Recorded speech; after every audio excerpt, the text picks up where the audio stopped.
किया, अफसोस का इजहार किया। इसके बरक्स आपने देखा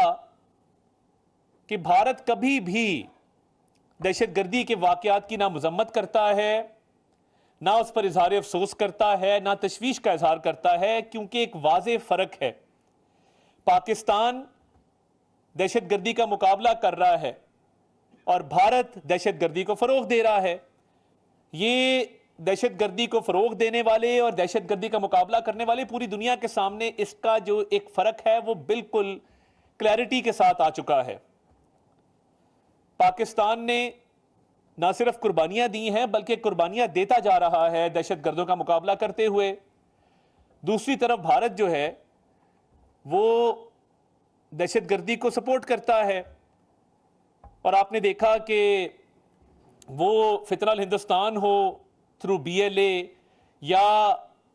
वो फितनल ख्वारिज हो TTP हो, तो इनके तमाम के ताने बाने भारत से जाकर मिलते हैं और ये इंडियन स्पॉन्सर्ड टेररिज्म है। तो पाकिस्तान जो विक्टिम रहा है टेररिज्म का, जिसने कुर्बानियां दी हैं, और वज़ीर आज़म ने कहा कि हम 600 अरब डॉलर का एक नुकसान भी बर्दाश्त कर चुके हैं। 90,000 से ऊपर हमारे लोगों ने शहादतें दी हैं, जिसमें आर्म्ड फोर्सेस के अफसर जवान, जिसमें पुलिस, जिसमें हमारे सिविलियंस, जिसके अंदर हमारी लॉ एनफोर्समेंट एजेंसीज के ऑफिसर्स और अहलकार सब शामिल हैं। तो पाकिस्तान तो दहशतगर्दी के खिलाफ एक दीवार है और दहशतगर्दियों का मुकाबला करने के लिए पाकिस्तान अपनी तमाम तवानाइयाँ बरूएकार लाता रहा है और ला रहा है, और अल्हम्दुलिल्लाह हमें इसमें बड़ी कामयाबी हो रही है। तो जब पहलगाम के वाक़े में पाकिस्तान के खिलाफ बेबुनियाद इल्ज़ामात लगाए गए तो प्राइम मिनिस्टर जब वो फील्ड मार्शल सईद आसिम मुनीर के साथ काकूल गए और आज ही के दिन 1 साल पहले उन्होंने उन इल्ज़ामात का जवाब दिया, तो उन्होंने पहलगाम को एक ट्रेजेडी कहा कि जो रीसेंट ट्रेजेडी है पहलगाम की, इसमें जो एक ब्लेम गेम की ना ख़त्म होने वाली कहानी चल रही है, इसको रुकना होगा हर हाल में। वज़ीर आज़म ने इसका एक हल भी दिया और मैं समझता हूँ कि वो एक ऐसा हल था जिसने सफारती महाज पर पाकिस्तान को बहुत तक़वियत दी। जब वज़ीर आज़म ने यह कहा कि हम पहलगाम वाक़े की शफाफ और गैर जानिबदार तहकीकात के लिए तैयार हैं, तो भारत टोटली बैकफुट पर चला गया और बैनुल अक़वामी सतह पर वो चाहे इंटरनेशनल ऑर्गेनाइजेशंस हों, वो दीगर ममालिक हों, उन्होंने इस पर पाकिस्तान की हिमायत की और भारत को सफारती महाज पर शिकस्त हुई क्योंकि कोई उनका बयानिया मानने को तैयार नहीं था। जब उन्होंने ये कहा कि हम एक गैर जानिबदार और शफाफ तहकीकात के लिए तैयार हैं, तो इसके पीछे वो एतमाद था, वो कॉन्फिडेंस था कि पाकिस्तान अपनी पोजीशन वाज़े कर चुका है कि हम हर किस्म की दहशतगर्दी के खिलाफ हैं और एक दहशतगर्दी के खिलाफ जंग भी लड़ रहे हैं और भारत दहशतगर्दी को प्रमोट करता है। और आप देखिए कि भारत का उस गैर जानिबदार और शफाफ तहकीकात की पेशकश का कोई जवाब ना आया और ना ही आना था, क्योंकि उनके हाथ रंगे हुए थे पहलगाम के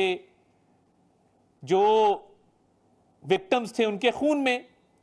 इस खिताब के दौरान वज़ीर आज़म ने जहां पहलगाम के वाक़े के हवाले से पाकिस्तान का मौक़िफ़ पेश किया, साथ ही उन्होंने जो पाकिस्तान की एक कंसिस्टेंट पोजीशन रही है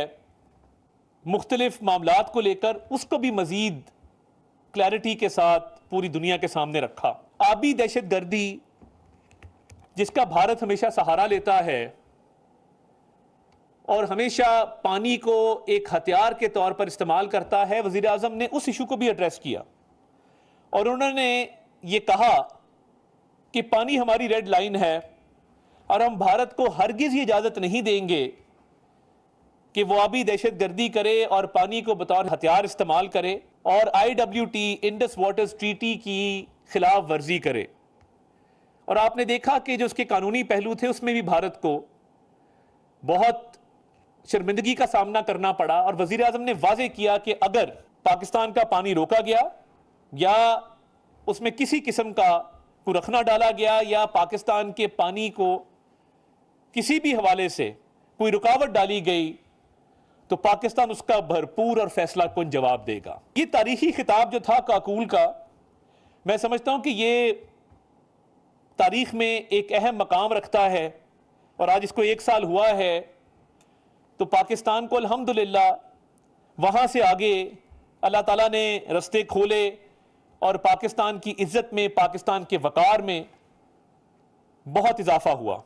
पाकिस्तान की जो एक इंस्टीट्यूशनल स्ट्रेंथ है, पाकिस्तान की जो इदारों की एक मजबूती है, वो भी इस दौरान खुलकर सामने आई और वज़ीर आज़म ने वही उसी एतमाद के साथ ये कहा कि हमारी बहादुर अफवाज वतन अजीज के दिफा के लिए हमा वक्त तैयार रहती हैं और फील्ड मार्शल सैयद आसिम मुनीर की दलेराना क़यादत में अफवाज पाकिस्तान किसी भी मिस एडवेंचर का भरपूर जवाब देने की सलाहियत रखती हैं। और आपने देखा कि पाकिस्तान ने मार्का हक में पाकिस्तान ने भरपूर जवाब दिया और मिलिट्री इंस्टॉलेशंस को निशाना बनाया, जिसके बाद पूरी दुनिया ने देखा कि भारत किस तरीके से घुटने टेकने पर मजबूर हुआ। तो ये पाकिस्तान की इंस्टीट्यूशनल स्ट्रेंथ, पाकिस्तान की मिलिट्री स्ट्रेंथ और वो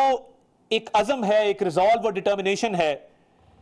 कि पूरी कौम अफवाज पाकिस्तान के पीछे खड़ी है और हम अपना दिफा करना भरपूर जानते हैं और अल्लाह ताला के फजल से मार्का हक में, ऑपरेशन बुनियानुल मरसूस में हमने अपना दिफा करके दिखाया। और वजीर आजम की जो तकरीर थी काकूल की, उसमें भी उन्होंने इस बात का, इस अज़म का यादा किया कि अफवाज पाकिस्तान और पाकिस्तान के 24 करोड़ अवाम डट के खड़े हैं और भरपूर सलाहियत रखते हैं कि किसी भी मिस एडवेंचर का जवाब उन्हें देना आता है। और वजीर आजम ने इस तकरीर के दौरान यह भी कहा कि पाकिस्तानी कौम कभी भी अपनी इज्जत और वकार पर किसी किस्म का कोई कॉम्प्रोमाइज नहीं करेगी और अल्लाह ताला ने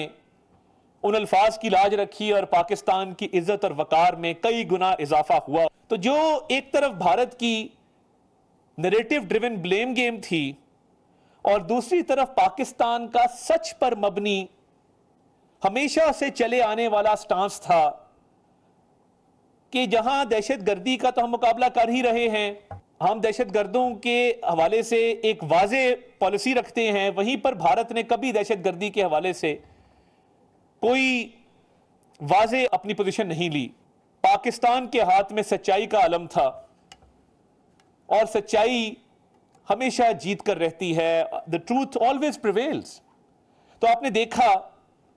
कि जब वजीर आजम ने यह कहा कि आपके पास झूठे, मन घड़त और बेबुनियाद इल्जामात के अलावा कुछ नहीं है, तो पूरी दुनिया के सामने पाकिस्तान का सच एक रोशन सूरज की तरह उभरा और भारत उस दिन से लेकर आज तक तारीकियों में डूब चुका है। और वो सफारती महाज हो, वो बयानिए की जंग हो और ऑपरेशन बुनियानुल मरसूस के दौरान कन्वेंशनल वॉरफेयर हो, तमाम फ्रंट्स पर भारत को शिकस्त फाश हुई है।